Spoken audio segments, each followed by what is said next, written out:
Hello again, and welcome to another video lecture series for the business studies from Aberystwyth University Business School.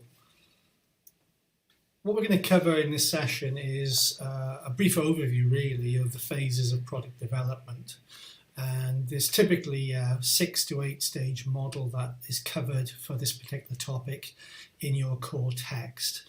I'm going to take you through a 7-stage model, which is pretty accurate to the vast majority of the models I've seen in the specifications for this particular discipline.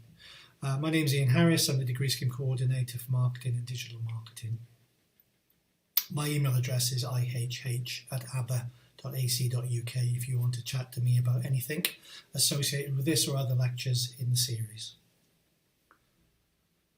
So we have to recognise that when organisations are deciding whether to line or mix extend or whether to completely blue ocean innovate, there needs to be a series of processes that support new product introductions.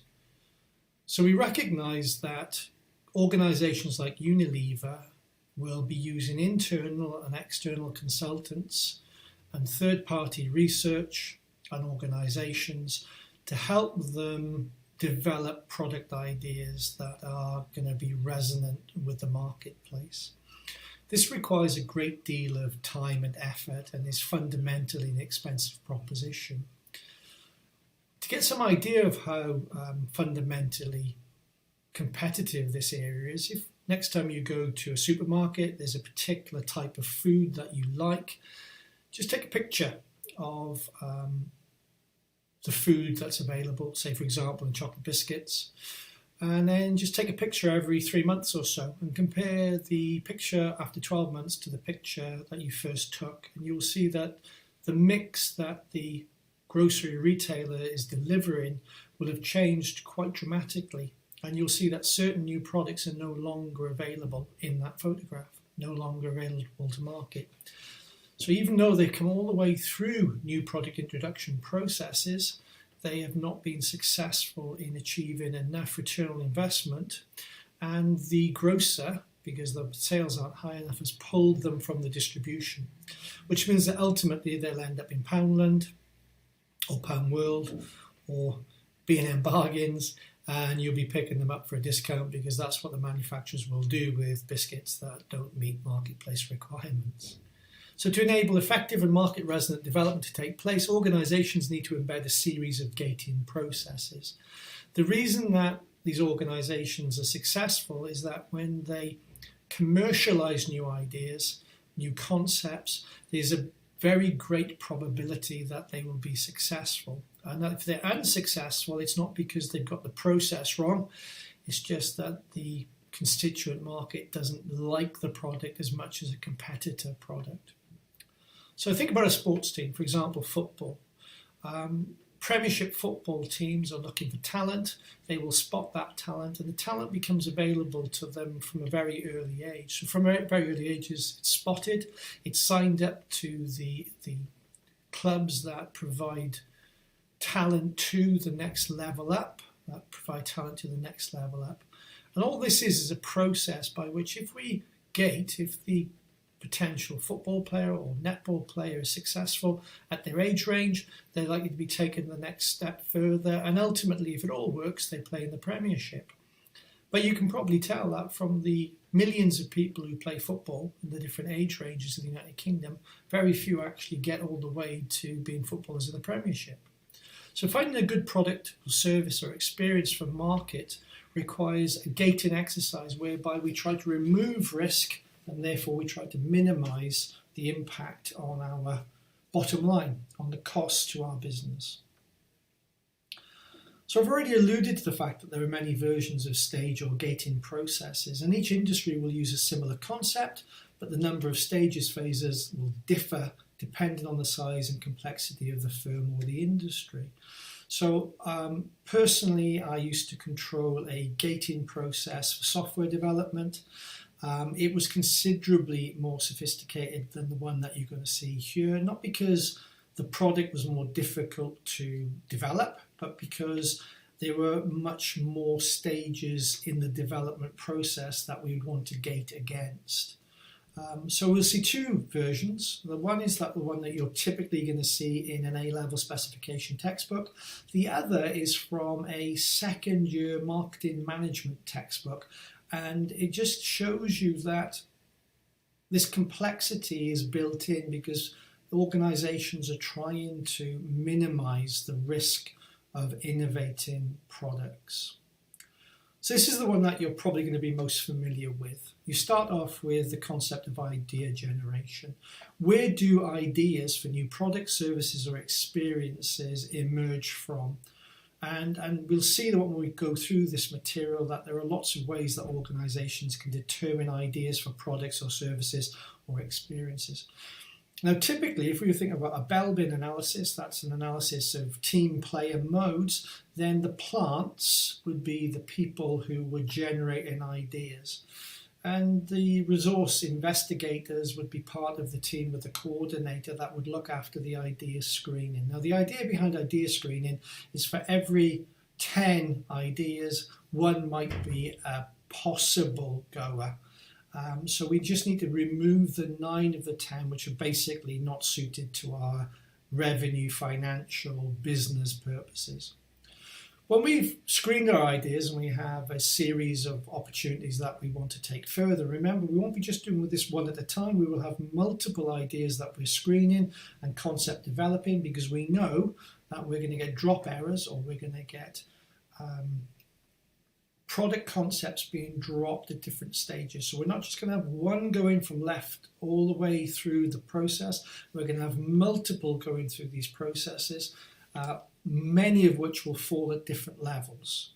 So concept development and testing is just basically, let's see if what the idea is actually tangible, we can do something with it, and can we test that there's even initial market interest in it. Now, if there's initial market interest, what we'll then do is do a business analysis to see how big the market is, just look at the competitive environments, the macro environmental factors of that business to determine where we think the total addressable market is and what we think we'll be able to secure if we deliver this product that the customer requires.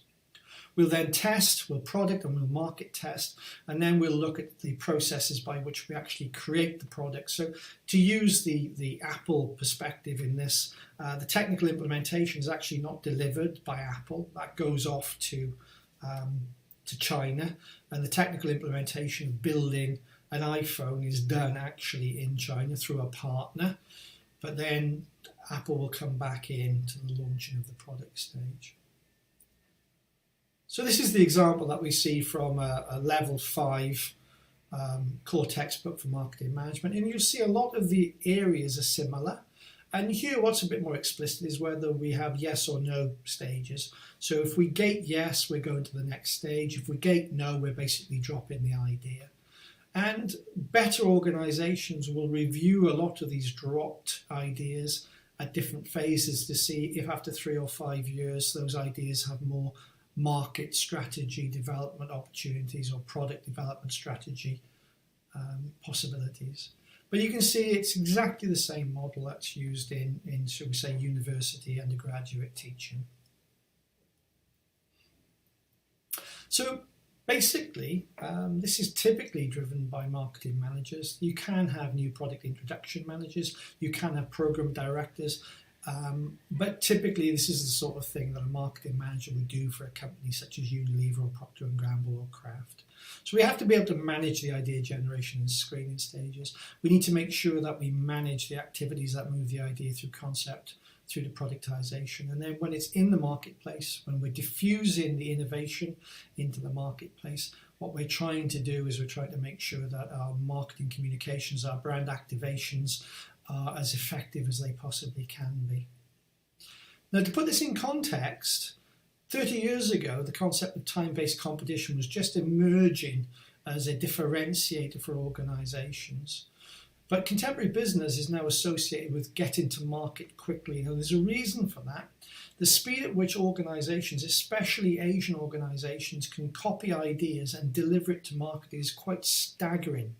You know, it's not uncommon for a Chinese company to copy a United States idea within 2 weeks and actually have it to market in the United States in 2 weeks of first seeing it. So time-based competition now means that we have to capture market share very quickly, so we have to get to market very quickly. And to think about this, why do you think of Uber rather than Lyft for personal transportation? That's because basically Uber entered the market slightly more quickly than Lyft. Lyft is now the market challenger. It's trying to gain business from Uber, but when you think of personal transportation, you will invariably think of Uber. The mind share is owned by Uber, so they have a distinct advantage just from the symbolic understanding that Uber equals personal transportation. And this happens everywhere. Basically, all consumers now, if they use a mobile phone and if they utilize any of the applications on that mobile phone, they'll become hyper-connected. So new brands and new products are discovered extraordinarily quickly by consumers, and buzzes and sort of fads emerge into trends very quickly because of this technological ubiquity of communication. Thus, whilst the development process outlined above is linear, the reality is that often the stages take place in full or partial parallel, and that depends upon the organisation. What full parallel means is that we're going from the idea generation to the sort of concept stage, probably in one fell swoop, okay? So we're recognising that that stop or go decision, there's other work taking place at the same time because we are having to deal with time-based competition. So commonly software is released on Android phones or on Apple phones occasionally, but much more on Android phones, whilst it's still in the beta stage. So it's full of bugs, and every time you get an update to your applications, it will say these are the bugs that have been fixed. And that's because that organization has tried to get the product to market as quickly as possible so that they gain market share and they're not outcompeted on time. And here's just an example of a Gantt chart. This is how a program director or a new product introduction manager would be monitoring these things. And we can see on the left-hand side of the chart, we've got delivery ops, risk management, and quality of service. And we can see that there are parallel activities going on in the quarters of this particular example to make sure that we are delivering the product, the service, or the experience to market in an appropriate manner at the right quality and for the right cost. So sometimes we make mistakes. Sometimes we progress product introductions when we should stop them, and sometimes we stop them when we should really progress them. So drop errors is when we occur when the process chooses to stop development against the process.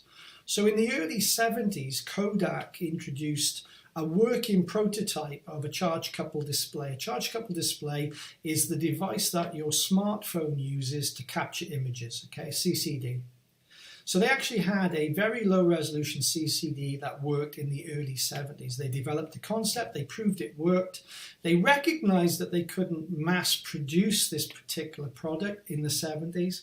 But then for some reason, when the technology progressed to such a point where they could actually do it, they chose not to reinvigorate that process. So the original drop was a good idea. The fact that they didn't look back through their corporate knowledge to actually identify that they had technology that was patented and was supported, and they allowed Fuji to actually capture market share in the late 90s, early noughties for digital cameras. Now that doesn't sound particularly significant, but if you think about it, that technology is the technology that fundamentally underpins every single camera that is used in a smartphone. So Kodak obviously now doesn't exist as a company in the old way, and the reason that Kodak had that drop error is that Kodak was an industrial chemical paper company.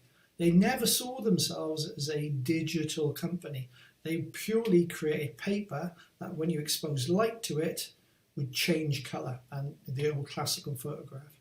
Go errors occur when the idea concept product should have been shelved, but they've gone all the way through the process to the point where they deliver it to customers. So a classic example of a go error, apart from the McDonald's Arch Deluxe, would be the new Coke debacle of 1985, where they completely reformulated the taste of established Coke and pretty much shot themselves in the foot because they couldn't sell the new formulation. people just demanding to have the old flavour Coke back, which, by the way, is the same Coke that you currently taste in 2020. So go errors are incredibly expensive, but similarly, drop errors can be organisationally fatal. And sometimes if we're trying to work out how we can determine whether we should go or drop, we can use different criteria. So here's a really simple sort of criteria. Product success requirements. So we have 4 characteristics, 4 dimensions: unique or superior product, high performance to cost ratio, high marketing support, lack of strong competition. We can see that they have relative weights. We can then give scores of those relevant weights, multiply them together, and that gives us a product rating. So if our product score is 0.8 and our relative weight is 0.4, that will give us a product rating for unique or superior product of 0.32. And if you look at the bottom of the chart, it says that the product example there has got a total of 0.69, which if you look at the rating scale says it's got a good chance. So it's overcome the minimum acceptance rate to progress. If it had been 0.59 or 0.6, it's a borderline drop, and that's where it starts getting difficult, because when things are close to this, gut feeling will also be involved, as well as absolute empirical metrics.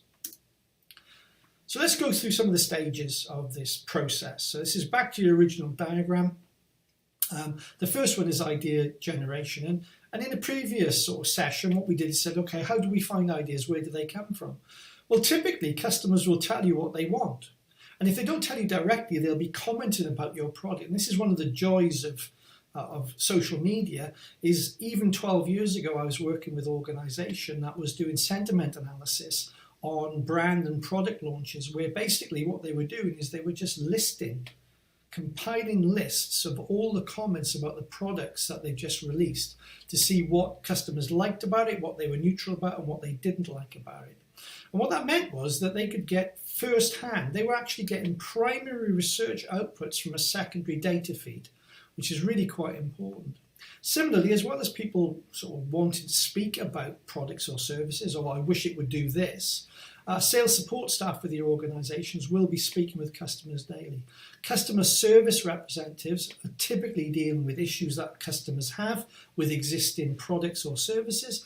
So it's necessary to feedback those issues and to codify that feedback to provide consensus views on what customers find good, what they would like you to improve upon, and you can map that to market projections to find a better idea of what you might need to do.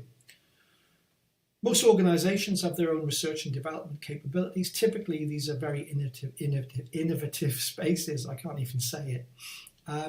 But what you know there is that those people will have networks with other people, and ideas come directly from R&D that the marketing function and the sales function of the firm, the ops function of the firm as well, would want to sort of try to articulate and understand, so to see if it had any particular resonance with the market.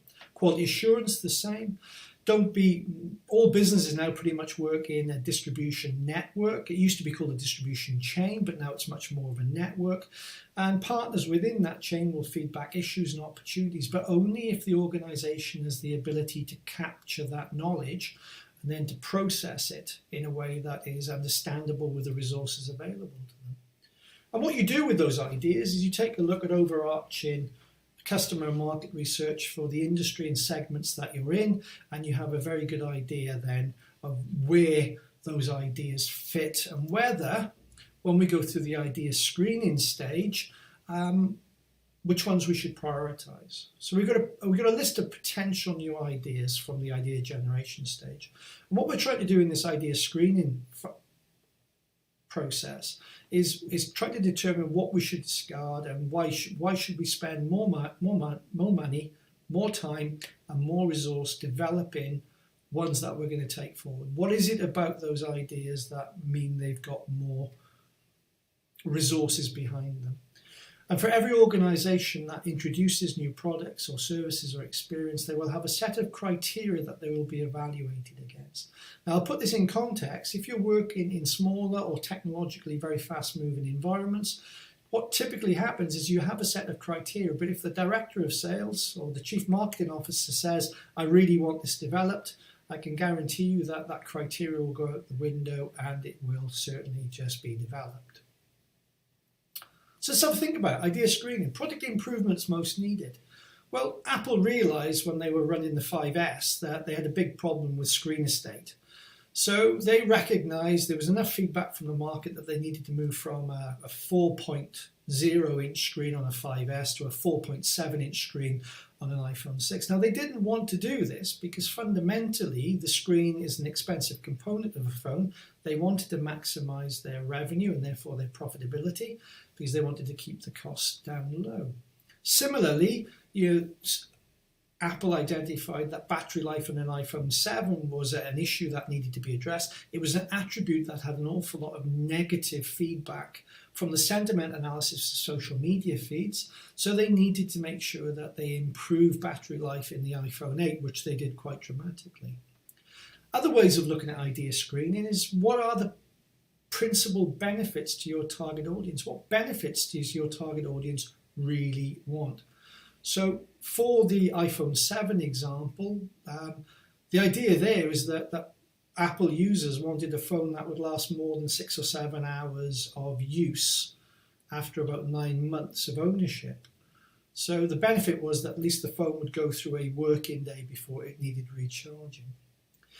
Within the idea screening area, you could also look at the technical feasibility of the idea. Apple in 2014 really wanted to introduce sapphire glass. Now, sapphire glass is basically almost as strong as a diamond. So sapphires are incredibly hard materials. And sapphire glass would make the screen of an iPhone, for example, much, much more secure. So you wouldn't get so many breaks. They invested $600 million in a company over the period of 18 months just to try and get their idea for sapphire glass productized. Now, it didn't work and they couldn't do it, and the company that they invested the $600 million in went bankrupt. But they do use sapphire glass now on their phones, but can you guess where?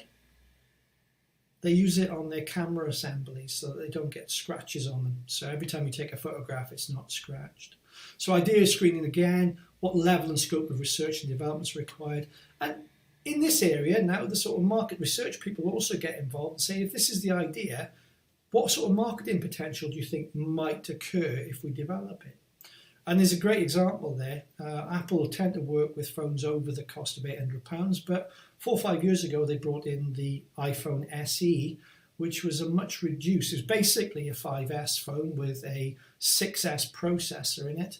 And what they did is that they recognized that there were people who were willing to pay £350 for an iPhone, but weren't willing to pay $700. But what they had to do is that to make sure that the phone that cost considerably less didn't denude value from the phone that they made maximum profitability on. So when we've screened, we're now going to create a concept and we're going to develop the concept. We might make some prototypes and we're going to test those prototypes. We're going to get some early market research, some customer sort of perspectives, possibly even some of our own employees' perspectives on what's being developed.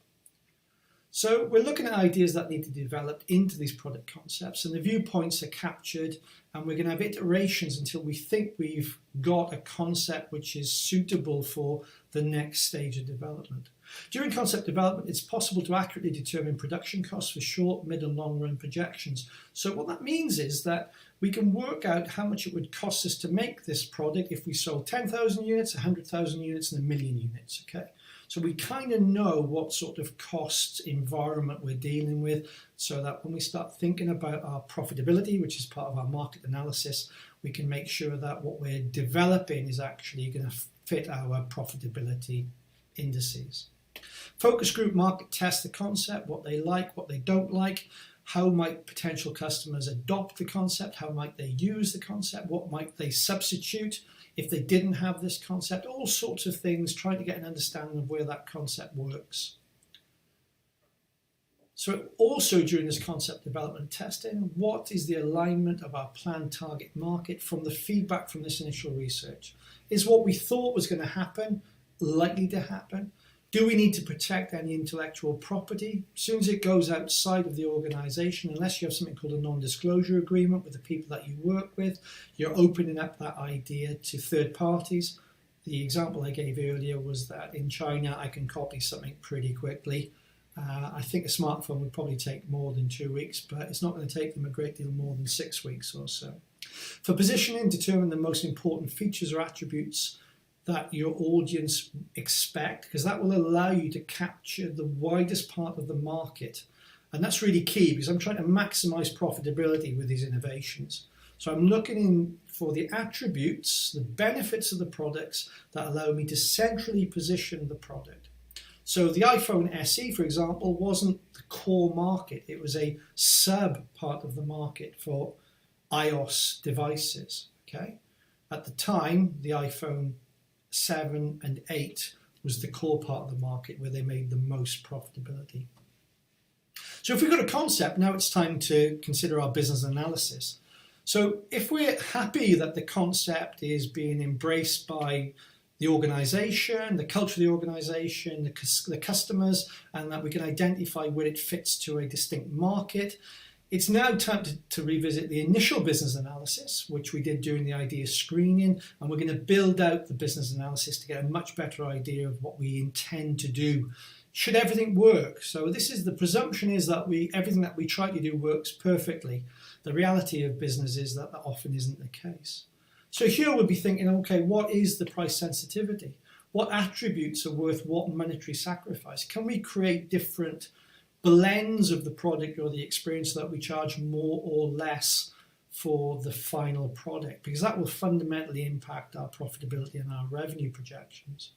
In comparison with existing products on market, it's time to estimate the product's market potential. What is the full addressable market that product might map to? Now, if you just think about the United Kingdom, that's a fairly easy thing to do. But if you're creating a product which is pan-global, then you have to start looking at this in a lot more depth. You can see now why teams that work on this for large organizations such as Procter & Gamble are in the hundreds, and they're bringing in lots of people to help them do this analysis. Calculate the sales volume that may be achieved from the market potential, because realistically, this business analysis, what we're trying to do here is we're trying to identify the ideas, the concepts that will generate the maximum revenue and the best profit opportunities.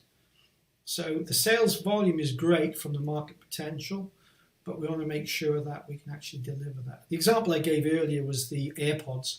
You know, how Apple can capture £5 to £6 billion of a market and basically owns 75% of the market is quite staggering. And I'm sure from their business analysis, they never anticipated that would be achievable. So that's surpassing their expectations from the business analysis. So at this point, we can think about break-even points. What fixed and variable costs have we got to associate with this? We can calculate the minimum sale price based upon profitability targets. In the UK, Unilever, for example, has a profitability target of 23%. Every product it sells must meet that as a minimum. Now, it accepts that certain products are highly competitive, so they may have to slip that, but that's their target. Okay, that's what they're striving for. For Poundland, for example, a retailer, its gross margin is 60%. Now, different terms here, but you get the idea. They're trying to work out how much money can be made after they take fixed and variable costs out. Similarly, I might want to know how long that product's going to last. So what is the product life cycle? Where does it go from introduction to maturity to decline? Okay, how many years can we project revenue for? Who'd have thought that you'd still be able to buy an iPhone 6 from 2015, 2016? But you can go down to Tesco Mobile. You can pick that phone up for, I think at the minute, about £16 a month for 4.5, 5-year-old technology. So the life cycle is much longer than the typical cycle that Apple uses, which is 1 year for a minor iteration and 2 years for a major iteration. Remember, Samsung is 1 year for a major iteration. And the diagram to the left is one of the ways that we take a look at this business analysis. And this is really simple. All we're doing here is we're using perceptual or product positioning maps, and we're looking at where, the attributes. Is it inexpensive, expensive? Is it slow to produce? Is it quick to produce? Okay. And then brand positioning maps. what brand sits in what segment. Is it low in calories or is it high price per ounce? These are all just simple metrics that the organization's using in its business analysis to get a better understanding of whether what they're aiming to achieve maps to what they know about the market and what they hope will be delivered. So at some point, please excuse the error in that title, it should have a second closed bracket. At this point, we're then testing. We're testing the product on a much larger scale and we're testing the market. I'll give you an example of this. Coke Life launched originally in about 2007 in the UK. It wasn't called Coke Life in the US, it was called something completely different. By about 2014, 2015, they recognized that there was an issue with sugar tax and sugar, the concept of obesity and corporations maintaining profitability through basically making people overweight.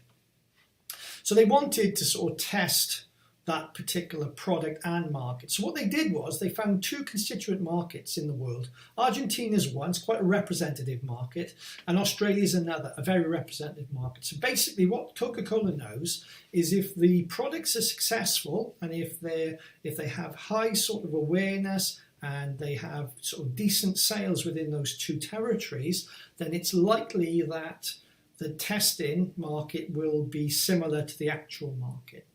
And the reason that they introduce them in these very narrow environments is that they're trying to constrain costs and they're trying to get a holistic understanding of how the product will be accepted in a very typical market.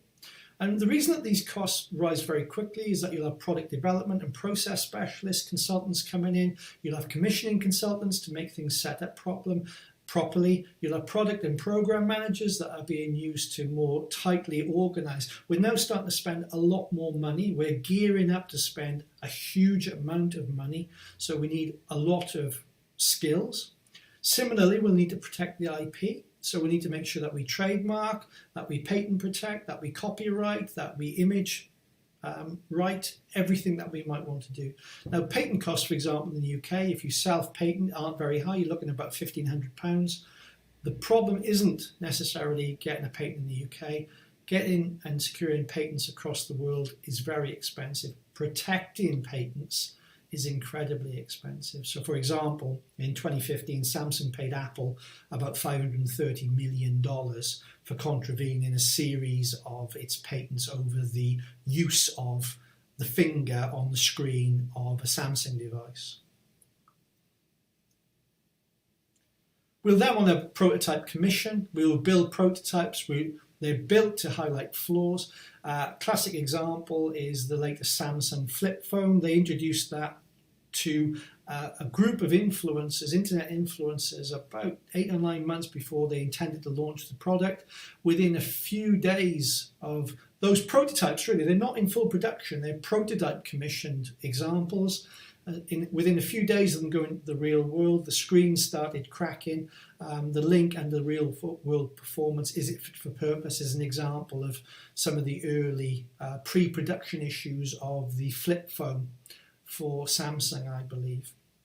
So product mock-ups allow iterations for packaging, brand development, look and feel, things which are fundamentally important for low involvement products. And similarly, if we've got a high involvement or symbolically representative brand, very important for high value. We'll then test real world performance. Does it work as we anticipate? The picture on the bottom right hand side is actually an early prototype view of the iPhone 6, and you can see that that early prototype is very, very similar to the final delivered product. But they just wanted to test its real world performance. They wanted to put it on different mobile networks. They wanted to see how it would work with different switches, and they wanted to see how people would use it and whether there are any issues with the interface and the look and feel. And at this point, what they're going to do, if they have time, is they're going to put some improvements into it, and they're going to focus group it to determine that the response that they project is actually the response that they get, and that the target market is accepting the package of benefits, the attributes that are important to them, in such a way that it differentiates that product in that marketplace. As well as testing the product, we'll also be testing markets. We'll say, okay, we've got the market research. Was it accurate?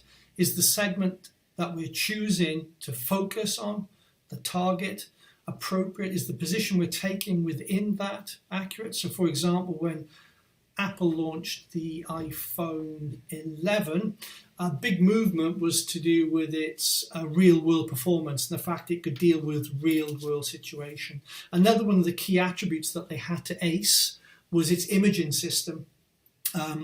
Basically, Huawei had really sort of nullified Apple's position as being one of the best imaging cameras and completely obliterated it with the Mate and the P20 series. So what they were trying to do then is they're trying to reposition their phone as a market leader for both dealing with life, as in coping with everyday life, but more importantly being the preeminent optical imaging device for phones.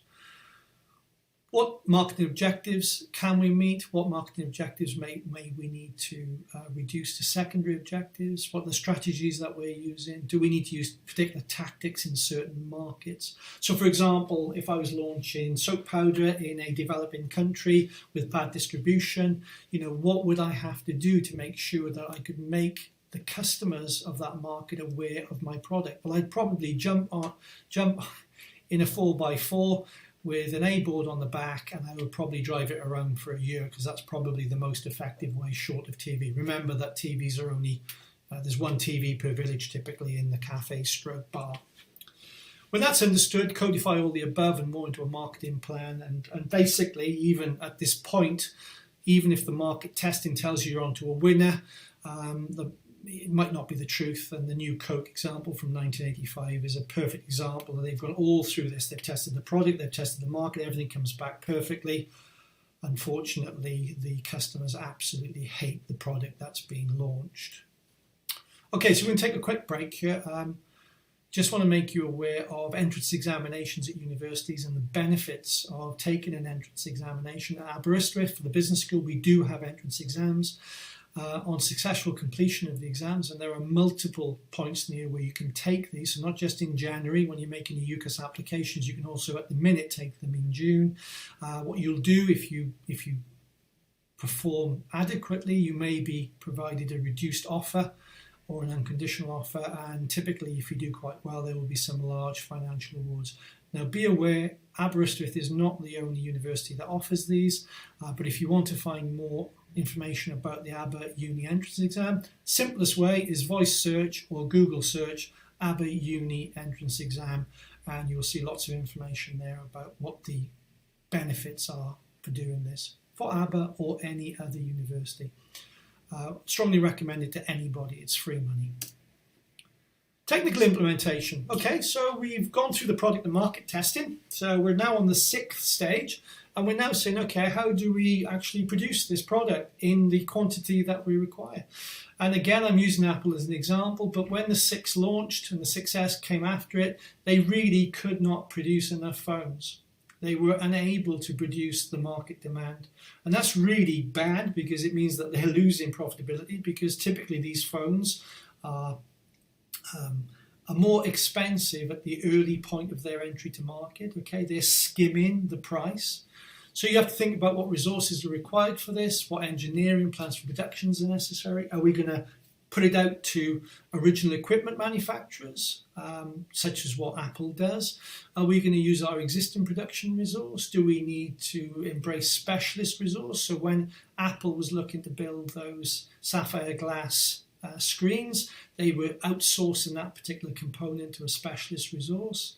Supply and customer chain activities need to be aligned, contracted, activated. So you can see at this point we're starting to communicate much more with our chains to market, our supply chains getting more involved, our distribution chains getting more involved, and our expenses are ramping up dramatically quickly. And then if we get all that right and it hasn't had a drop, then we finally launch the product. We're at the point where we introduce the product to the product life cycle. And at this point, what we're trying to do is make sure that our direct marketing, our advertising, our public relations activities are being delivered as expected from the marketing plan. So think about how social media influences sort of launch new products. Well, that's actually public relations. So they just using influencers to disseminate the fact that new products emerge. So if you follow any of the large influencers, you'll see that occasionally they deliver new products or they use a product for the first time. What they're doing is they're launching or helping relaunch products.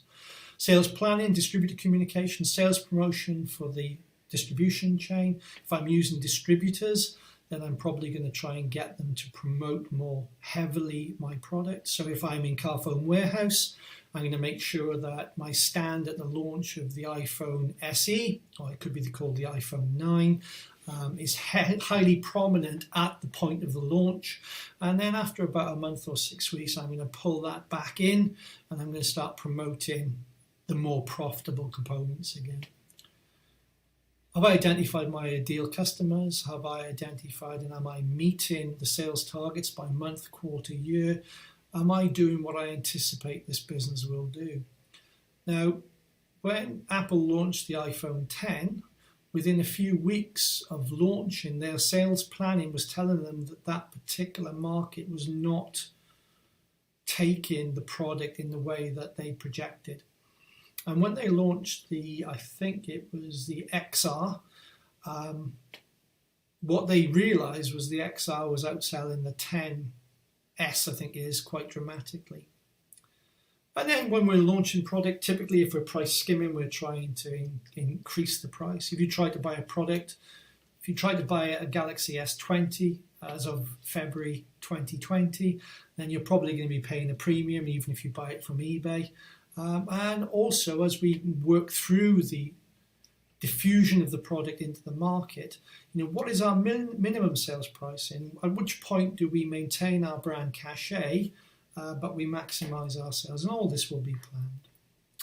So hopefully that's given you a brief overview into the product process, the new product introduction process, and you'll have a bit of an understanding of the phases. But just as a reminder, just remember that often a lot of these phases work in parallel. Not all of them